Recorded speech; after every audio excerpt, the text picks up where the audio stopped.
उनका जो वर्चस्व है, उनकी जो ख्याति है, उनकी जो प्रसिद्धि है, वो आपको न केवल इस देश में बल्कि बाहर भी दिखाई देती है। आखिर ऐसे क्या कैसे पूजनीय देश श्री राम। हमारे लिए तो आज ये है कि हम भी कुछ सीखें, हम भी कुछ जाने। सब लोग कहते हैं कि राम जैसा सब कुछ हो, राम जैसा राजा हो, राम जैसा पुत्र हो, राम जैसा भाई हो, राम जैसा पति हो, और राम जैसा त्राता हो, राम जैसा दाता हो, सब कुछ ये कहा जाता है।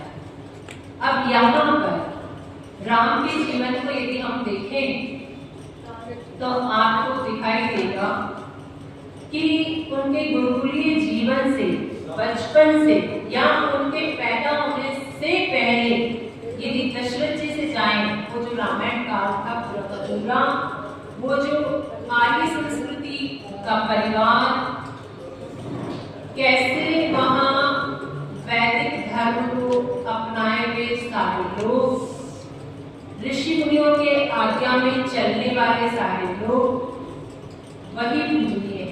तो आप देखेंगे कि राजा दशरथ जी ने पुत्रेष्टि यज्ञ किया, किसके कहने पे किया? ऋषि वशिष्ठ जी के कहने पे किया ना। तो हमारी महत्वपूर्ण बात क्या होती है, आज के समय में क्या मिसिंग हो रहा है, और मैं उसको कनेक्ट करना चाहती हूँ। फिर पुत्रेष्टि यज्ञ करने के बाद उनको पुत्रों की प्राप्ति हुई, लेकिन यही बात खत्म नहीं हो जाती। फिर उन्होंने अपने चारों पुत्रों को कहाँ भेजा शिक्षा दीक्षा के लिए? गुरुकुल में भेजा। वहां किन्होंने पढ़ाया? ऋषि मुनियों ने पढ़ाया। वहां से तैयार हो गए, राजा दशरथ के पास ऋषि विश्वामित्र आए। उन्होंने क्या मांगा? राम जी को मांगा। किसके लिए? राक्षसों के विनाश के लिए, यज्ञों की रक्षा के लिए। अगेन किस आज्ञा में चल रहे हैं? गुरु की, ऋषियों की आज्ञा में।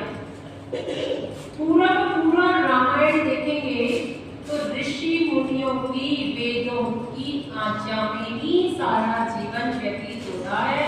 चाहे वहां कष्ट आ रहे हैं बीच बीच में, ऐसा तो नहीं है कि कष्ट आए ही नहीं। माता सीता ने कहाँ अपने पुत्रों को जन्म दिया? ऋषि के आश्रम।